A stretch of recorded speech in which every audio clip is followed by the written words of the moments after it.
अक्टूबर 634 के अवाइल में खालिद बिन वलीद रजी अल्लाह ताला अन्हो ने बड़ी ही खूंरेज और तवील लड़ाई लड़कर दिमश्क फतह कर लिया। रूमियों ने हथियार डाल दिए और दिमश्क पर मुसलमानों का कब्जा मुस्तहकम हो गया। हजरत खालिद बिन वलीद रजी अल्लाह ताला अन्हो ने पहला काम ये किया कि खलीफा अव्वल हजरत अबू बकर रजी अल्लाह ताला अन्हो के नाम पैगाम लिखवाया। इसमें दिमश्क की फतह की खुशखबरी थी और उस जंग की तफसील लिखवाई जो उन्होंने जानों की बेदरीग कुर्बानियां देकर जीती थी। माल गनीमत की भी तफसील लिखवाई और ये भी लिखवाया कि माल गनीमत का 5वां हिस्सा खिलाफत के लिए चंद दिनों में भेज दिया जाएगा। पैगाम लिखवा कर खालिद रजी अल्लाह ताला अन्हो ने कासिद को दिया और उसे रुखसत कर दिया। ये पैगाम हजरत अबू बकर रजी अल्लाह ताला अन्हो के नाम 1 अक्टूबर 634 ईस्वी 2 शाबान 13 हिजरी के रोज भेजा जा रहा था। अबू बकर रजी अल्लाह ताला अन्हो 1 महीना 8 रोज पहले 22 अगस्त 634 ईस्वी 22 जमादियुस्सानिया की शाम फौत हो चुके थे। कासिद पैगाम लेकर जा चुका था। अबू उबैदा रजी अल्लाह ताला अन्हो खालिद बिन वलीद रजी अल्लाह ताला अन्हो के खैमे में दाखिल हुए। खालिद रजी अल्लाह ताला अन्हो फतह नुसरत की खुशी से उछल कर उठे और दिमश्क मुबारक हो का नारा लगाकर अबू उबैदा रजी अल्लाह ताला अन्हो के गले लग गए। अबू उबैदा रजी अल्लाह ताला अन्हो का अंदाज और रवैया सर्द सा था। खालिद रजी अल्लाह ताला अन्हो पीछे हट गए। हजरत अबू उबैदा रजी अल्लाह ताला अन्हो की आंखों में आंसू थे। खालिद रजी अल्लाह अन्हो ने कहा, वल्लाह ये आंसू खुशी के ही हो सकते हैं। अबू उबैदा रजी अल्लाह ताला अन्हो ने गमनाक लहजे में कहा, नहीं इब्ने वलीद, खलीफतुर रसूल अबू बकर रजी अल्लाह ताला अन्हो फौत हो गए हैं और अब उमर बिन अल खत्ताब रजी अल्लाह ताला अन्हो खलीफा हैं। खालिद रजी अल्लाह अन्हो ने पूछा, अबू बकर कब फौत हुए? अबू उबैदा रजी अल्लाह अन्हो ने कहा, 22 जमादियुस्सानी की शाम। खालिद रजी अल्लाह अन्हो ने पूछा, हमें इत्तला इतने दिनों बाद क्यों दी गई? अबू उबैदा रजी अल्लाह ताला अन्हो ने हजरत खालिद की बात काटते हुए कहा, कासिद तो जल्द ही आ गया था। कासिद आया तो उसने देखा कि हमने दिमश्क को महासरे में ले रखा है, तो उसने इस ख्याल से ये पैगाम हमें न दिया कि खलीफतुर रसूल की वफात की इत्तला का महासरे पर बहुत बुरा असर पड़ेगा। उसने मुझे इतना ही पैगाम दिया कि मदीना में खैरियत है और कुमक आ रही है। उसने ये मरासला मुझे 2 रोज बाद दिया। फिर मैंने ये जानकाह इत्तला रोक ली कि दिमश्क का फैसला हो जाए तो तुझे और लश्कर को ये खबर बद सुनाऊंगा। खालिद रजी अल्लाह ताला अन्हो पर तो सख्ती की कैफियत तारी हो गई थी, जैसे वो दुनिया से ला ताल्लुक हो गए हों। अबू उबैदा रजी अल्लाह ताला अन्हो ने बोझल सी आवाज में कहा, खलीफा उमर रजी अल्लाह ताला अन्हो का एक हुक्मनामा भी आया है। ये भी मैंने दिमश्क की जंग खत्म होने के बाद तुझ तक पहुंचाना बेहतर समझा।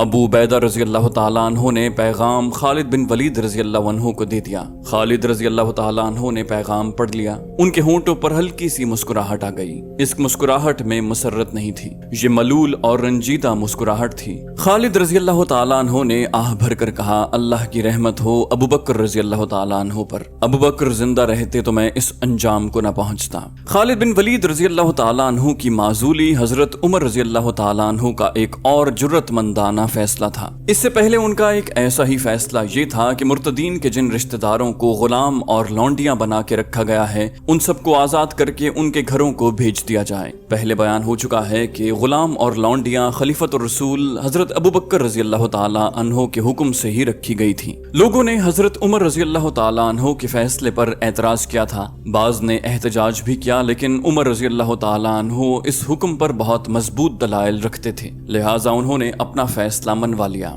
चंद दिनों बाद ही लोगों ने देखा कि उमर रजी अल्लाह ताला अन्हो के इस फैसले के कितने खुशगवार नताइज सामने आए थे। वो इस तरह के सालार मुसन्ना बिन हारिसा इराक के महाज पर मुजाहिदीन की कमी पूरी करने के लिए कुमक लेने मदीना आया था, मगर हर कोई जाने से हिचकिचा रहा था। आखिर अबू उबैद उठे और महाज पर जाने का ऐलान किया। उनके बाद रज़ाकार सामने आने लगे तो देखते ही देखते उनकी तादाद 1000 हो गई। ये तादाद काफी नहीं थी। आगे चलकर तफसील से जिक्र होगा कि जिन मुर्तदीन के अजीजों को गुलामी से आजाद किया गया था, वो हजरत उमर रजी अल्लाह ताला अन्हो के इस फैसले से इतने मुतासिर हुए कि वो भी सच्चे दिल से मुसलमान होकर कुमक में शामिल हो गए और महाज पर चले गए। तब मुसलमानों को एहसास हुआ कि हजरत उमर रजी अल्लाह ताला अन्हो का फैसला किस कदर दूररस नताइज का हामिल था। खालिद बिन वलीद रजी अल्लाह ताला عنہ کی معزولی کا فیصلہ ایسا تھا کہ بیشتر لوگوں نے اسے پسند نہ کیا۔ سب جانتے تھے کہ خالد بن ولید رضی اللہ تعالیٰ عنہ کو سیف اللہ کا خطاب رسول اللہ صلی اللہ علیہ وسلم نے دیا تھا، اور آپ صلی اللہ علیہ وسلم نے یہ خطاب بلا جواز نہیں دیا تھا۔ خالد رضی اللہ تعالیٰ عنہ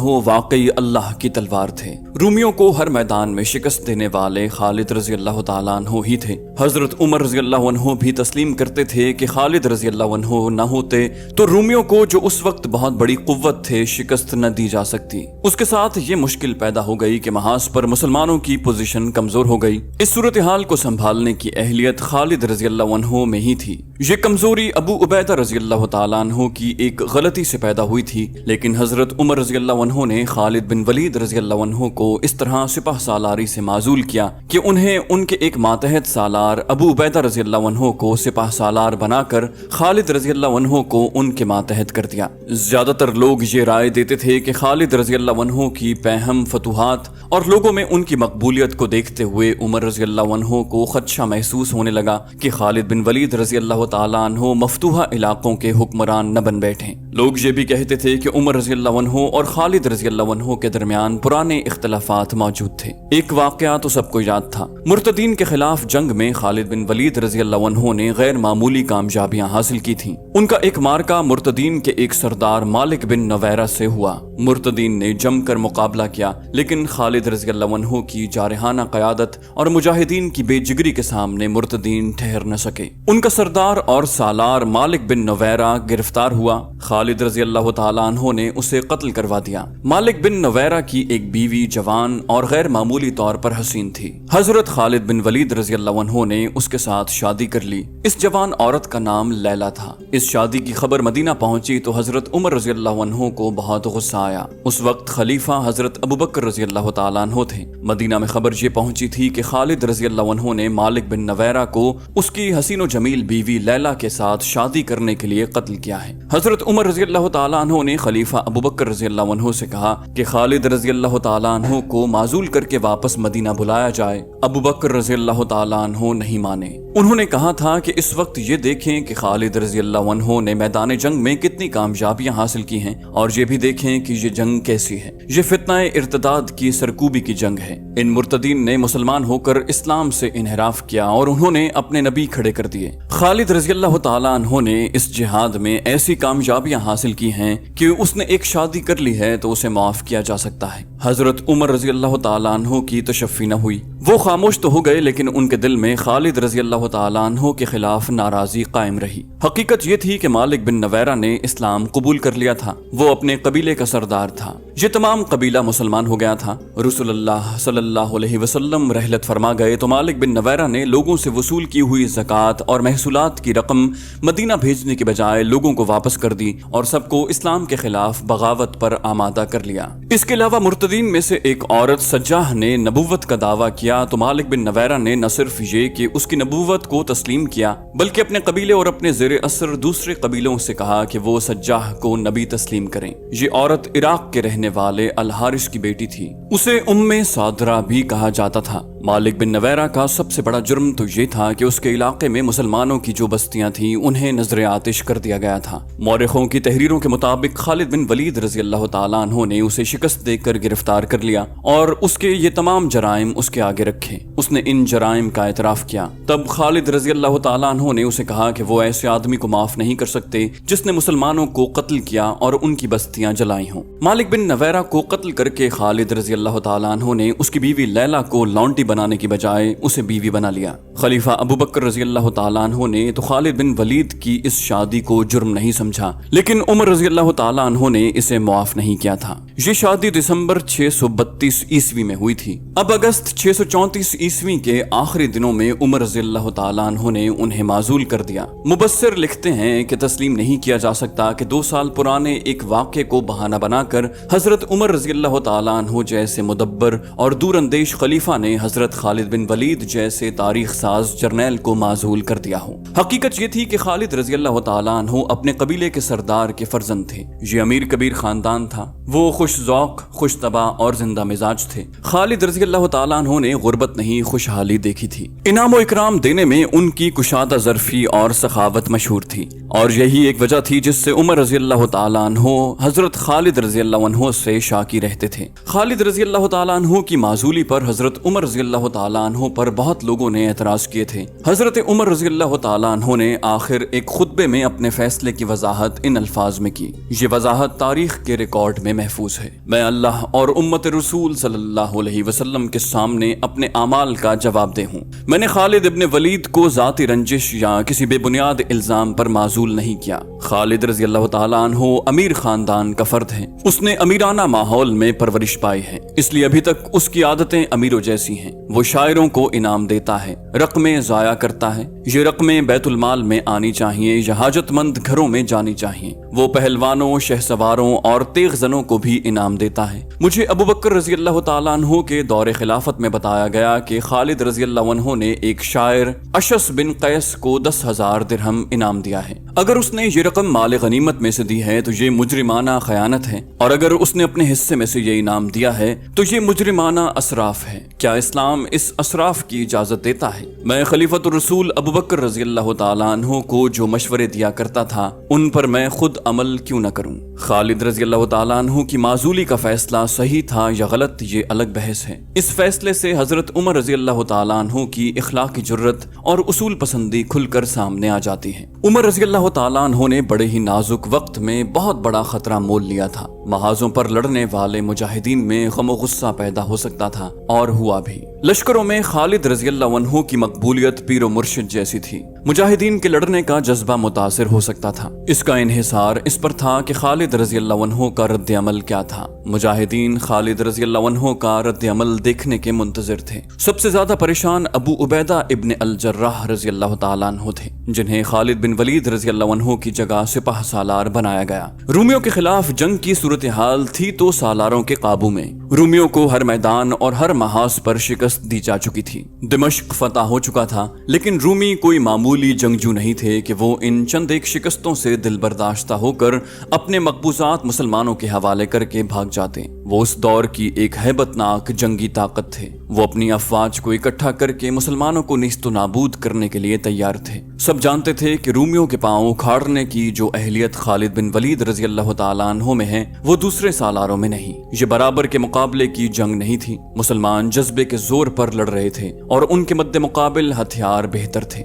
گھوڑے کئی گنا زیادہ تھے اور نفری کہیں 5 گنا زیادہ تھی اور کہیں 8 گنا بھی۔ یہ جذبے اور جنگی طاقت کا مقابلہ تھا۔ قلیل نفری سے کثیر تعداد دشمن سے لڑنے اور اس کے پاؤں اکھاڑنے کی صلاحیت خالد رضی اللہ تعالیٰ عنہ میں ہی تھی۔ تمام سالار اور مجاہدین یہ سوچ سوچ کر پریشان ہو رہے تھے کہ خالد رضی اللہ عنہ اپنی معزولی کے خلاف احتجاجاً محاذ سے نکل گئے تو مسلمانوں کا انجام اچھا نہیں ہوگا۔ محاذ پہلے ہی کمک کی ضرورت محسوس کر رہا تھا اور مثنہ بن حارثہ کمک لینے کے لیے مدینہ گئے ہوئے تھے۔ ابو عبیدہ رضی اللہ تعالیٰ عنہ تجربہ کار سالار تھے، زاہد اور پارسا تھے۔ انہیں امین الامت کہا جاتا تھا۔ جنگ کے میدان میں ان کی قیادت اور جارحیت قابل داد تھی۔ دشمن کو وہ مصیبت میں ڈال دیا کرتے تھے، لیکن سپاہ سالاری کے جو جوہر خالد رضی اللہ عنہ میں تھے وہ ابو عبیدہ رضی اللہ تعالیٰ عنہ میں ذرا کم تھے۔ خالد رضی اللہ تعالیٰ عنہ کا رد عمل معلوم کرنے کے لیے ایک واقعے کا بیان کافی ہوگا۔ اس سے یہ بھی معلوم ہو جائے گا کہ ابو عبیدہ رضی اللہ تعالیٰ عنہ اور خالد رضی اللہ عنہ کی فہم و فراست میں کچھ فرق تھا یا نہیں۔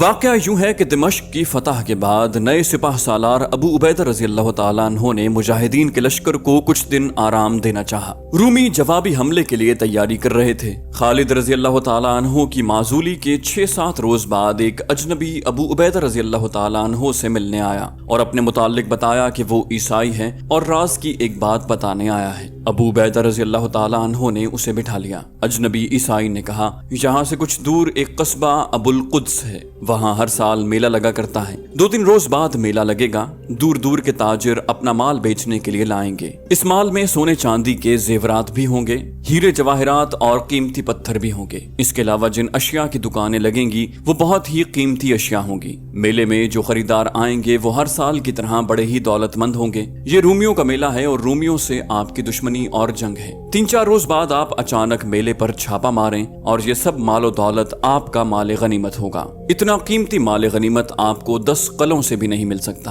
अबू उबैदा रजी अल्लाह तआला अन्हु ने उसे कहा कि वो खुद ईसाई हैं और रूमी भी ईसाई हैं और इस मेले में ईसाई ही आएंगे या यहूदी ताजिर होंगे, फिर वो अपने मजहब के लोगों को क्यों लुटवाना चाहता है। उस ईसाई ने कहा, मैं कट्टर ईसाई हूँ। क्या आप नहीं जानते कि रूमी जब ईसाई नहीं हुआ करते थे तो उनके एक बादशाह ने जिंदा ईसाइयों को शेरों के आगे डाल दिया था। शेर उन्हें चीर फाड़ कर खा गए थे। ये तो आपको मालूम होगा कि हजरत ईसा अलैहिस्सलाम को सलीब पर लटकाने वाले रूमी ही थे। उसके एक जमाने बाद उन्होंने ईसाईयत कबूल कर ली तो क्या हुआ। ये रूमी अब भी वैसे ही बादशाह हैं जैसे ईसाई होने से पहले थे। ये लोग रियाया को इंसानियत का दर्जा देते ही नहीं। आपने जो इलाके फतह किए हैं मैंने वहां जाकर देखा है। आप ईसाइयों और दूसरे मजहबों के लोगों को कमतर रियाया नहीं बल्कि अपने जैसा इंसान समझते हैं। मैं रूमियों के जुल्म सितम का कुचला हुआ इंसान हूँ। मैं अगर मुसलमान नहीं तो क्या हुआ, मैं अरबी तो हूँ। मैं रूमियों की गुलामी को तस्लीम नहीं करता। मुख्तसर ये कि उस ईसाई ने अबू उबैदा रजी अल्लाह तआला अन्हु को कायल कर लिया कि उन्हें इस मेले पर छापा मारना चाहिए। ईसाई ने कहा, मैं आपको ये भी बता दूं,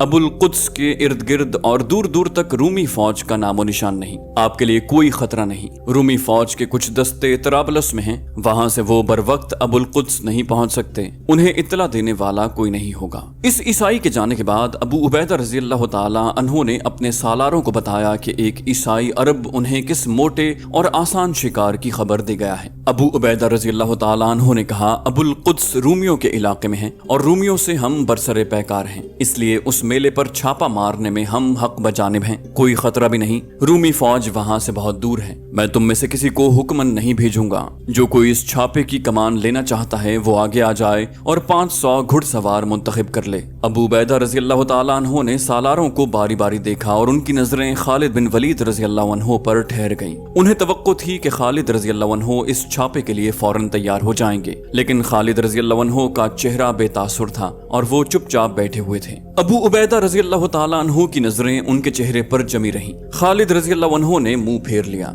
जाहिर है कि ये सिपाह सालारी से माजूली का रद्द अमल था। खालिद रजी अल्लाह अन्हु का छापा मार दस्ते के साथ न जाना अलग बात थी। उन्होंने अबू उबैदा रजी अल्लाह तआला अन्हु से इतना भी न कहा कि उन्हें इस मेले पर छापा मारना चाहिए भी या नहीं। सब सालार खामोश रहे। एक आवाज उठी, मैं जाऊंगा। सबने उधर देखा। वो एक नौजवान था जिसके चेहरे पर दाढ़ी अभी आई ही थी। अबू उबैदा रजी अल्लाह तआला अन्हु ने कहा, तू अभी कमसिन और ना तजुर्बाकार है इब्ने जाफर। अबू उबैदा रजी अल्लाह तआला अन्हु ने एक बार फिर खालिद रजी अल्लाह अन्हु की तरफ देखा, लेकिन वो यूं चुपचाप बैठे रहे जैसे इस काम के साथ उनका कोई ताल्लुक ही ना हो। उस नौजवान ने कहा, मैं घर से यहाँ सैरो तफरी के लिए तो नहीं आया। मुझ पर अपने शहीद बाप का कर्ज है। आप सबको मालूम है कि मेरा बाप किस लड़ाई में शहीद हुआ था। मैंने उसके खून का कर्ज उतारना है। मैं कम उम्र तो हूँ, खुदा की कसम बुज़दिल नहीं हूँ और मैं तजुर्बाकार नहीं मगर अनाड़ी भी नहीं। मेरा हौसला न तोड़ें, मैं बहुत कुछ सीख कर आया हूँ। आप कहते हैं कि वहाँ रूमी फौज है ही नहीं तो मेरे लिए आपको परेशान नहीं होना चाहिए।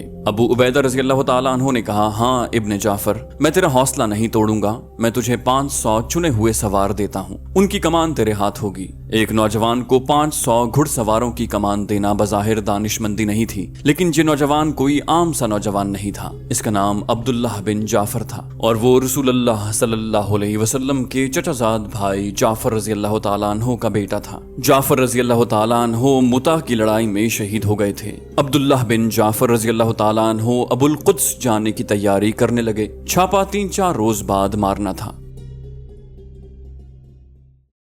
तो दोस्तों, ये थी हमारी आज की एपिसोड। उम्मीद करते हैं आपको हमारी कहानी पसंद आई होगी। जाने से पहले इस वीडियो को लाइक कीजिए और शेयर करना मत भूलिए। कमेंट करके हमें बताइए कि आपको हमारी वीडियो कैसी लगी। और अगर अभी तक आपने इस चैनल को सब्सक्राइब नहीं किया तो इसे सब्सक्राइब कीजिए और बेल आइकन दबाकर ऑल नोटिफिकेशंस ऑन कर लीजिए।